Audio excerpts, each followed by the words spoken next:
Capítulo 9. Alcanzamos el puerto brumoso del Callao. Alcanzamos el puerto brumoso del Callao. El mismo día cabalgamos hasta la ciudad de los Reyes de Lima y al anochecer frenamos los caballos ante la casa grande del Marqués Cañete. Después de Panamá, de llenar un día entero de luna a luna con mi relato del viaje de Orellana, después de 2 semanas en la cubierta del Pachacamac, viendo pasar las costas lluviosas, las islas donde los primeros exploradores vivieron su infierno, los largos peñascos de pájaros blancos y los lomos oscuros de ballenas o serpientes marinas, Ursúa y yo habíamos tejido una buena amistad. Él sabía casi todo de mí y yo ya tenía recuerdos de colinas navarras, tabernas de Donostia, mujeres lujuriosas de las orillas del Cantábrico. Habiendo conocido el Perú en momentos distintos, ahora llegábamos juntos, y no ve el mismo mundo quien va a solas que quien se siente acompañado. El virrey, que ya había convertido a Ursúa en su jefe de tropas, pensaba usar su brazo para sofocar rebeliones, someter a su espada un mundo siempre maduro para la insurgencia. Pero Ursúa venía borracho de sueños, recordando las postergaciones de Santa Fe y el pésimo desenlace de aquellas demoras. Estaba decidido a impedir que se repitiera la historia de su tío, que el virrey empezara a utilizarlo como punta de lanza para conjurar levantamientos y apaciguar regiones donde había fuegos de rebelión indígena guardados en las brasas, colones rumiando rencoros, locos aventureros gestando conflictos. Ya en Panamá, el capitán había formulado sus expectativas y lograba vencer a los cimarrones. Era la hora de plantearle al virrey con toda claridad su proyecto. El guerrero sombrío de 31 años, sobreviviente de tantas batallas, renacido sin fin de sus cenizas, quería emprender enseguida la conquista del río más grande del mundo y de la selva de misterios que lo envuelve. Para él, el país de las Amazonas era un anillo de fortaleza dispuesto en la manigua para aislar y resguardar la ciudad presentida. En su mente se entretejían leyendas, rumores y crónicas, relatos de viajeros que orillaban el delirio y la fantasía. Atento a todo relato, solo lo convencían las cosas que confirmaban su obsesión, desechaba como fábulas lo que fuera desalentador y desoía advertencias y recomendaciones.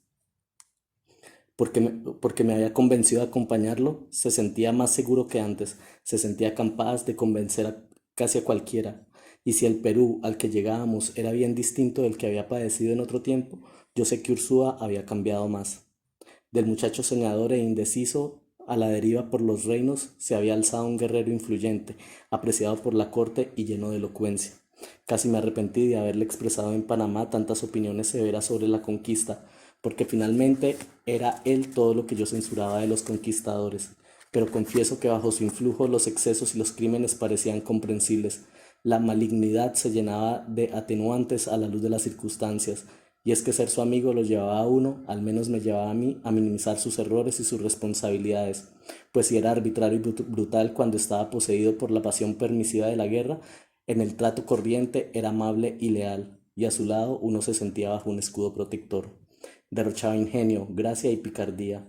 Desde que dejó a sus mujeres en Santa Fe, una india cumanogota llamada Cebalí, que le rezaba el cuerpo antes de las batallas, y una dama española que él a veces soñaba con traer al Perú y que tenía en la sabana de Bogotá una hija suya, solo trataba con mujeres que no comprometían sus afectos, que no ocupaban su corazón más allá del momento y le dejaban todo el tiempo para delirar campañas y tesoros. La sed de poder era la única pasión que lo colmaba, que lo llenaba de argumentos, y el Marqués de Cañete fue dócil como todos nosotros a sus sueños de sangre y a sus fantasmas de oro. Como Gonzalo Pizarro 20 años atrás, Ursúa hacía cuentas el día entero, costos de caballos y soldados, víveres, tiendas de campaña, cerdos y las armas principales, perros, ballestas, arcabuces y pólvora. Tenía que incluir en el costo inicial los barcos de la expedición y contaba con mucho menos recursos que la empresa de Pizarro. Comenzó a recorrer encomiendas, conociendo a los señores y llevándoles el saludo del virrey. No se proponía en principio solicitar nada de ellos, sino irse formando una idea de cuáles serían los candidatos a financiar su proyecto. Hubo una larga serie de visitas y almuerzos, excursiones a caballo por las montañas, reuniones con dueños de tierras y de indios, y Ursúa no perdía oportunidad de revivir sus hazañas del nuevo reino de Granada, que eran admirables.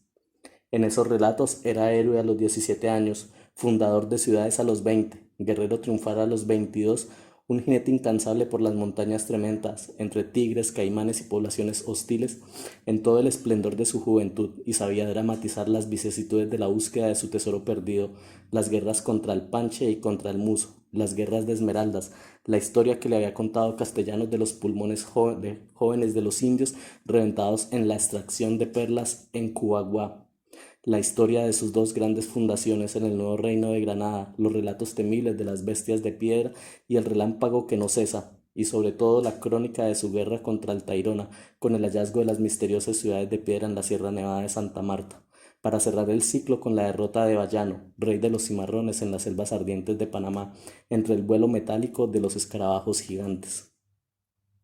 Pero el relato de esas viejas vidas pasadas eran apenas el abrebocas de las aventuras que lo esperaban. Ursúa iba construyendo su leyenda en la mente de los otros, y muchos quedaron bien dispuestos a financiar la aventura de un varón tan sagaz y valiente, tan ingenioso y temerario, que estaba decidido a enfrentarse al mayor obstáculo que se había encontrado en las Indias, a tierras que, siendo las más crueles que se pudiera imaginar, recelan sin duda los mayores tesoros.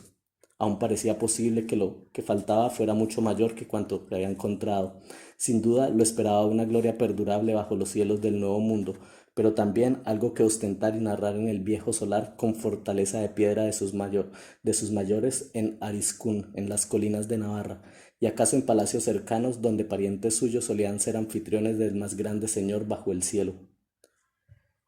Muchos quedaron convencidos y después de las primeras visitas algunas prometieron recursos importantes para esa expedición que llevaba a la cabeza un capitán garrido y principesco y estaba baleada y fiada por el propio virrey.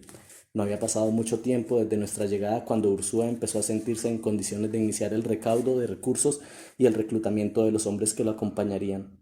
Empezó a indagar por las regiones desde donde convendría salir, y yo mismo le sugerí que no sería necesario ir hasta Quito como lo habíamos hecho con Pizarro, con tremendo desgaste de energía y de hombres, porque un río tan grande nace en todas partes, los tributarios son innumerables, y desde las vertientes orientales, desde las montañas peruanas, encontraríamos sin duda aguas capaces de llevarnos a la selva profunda.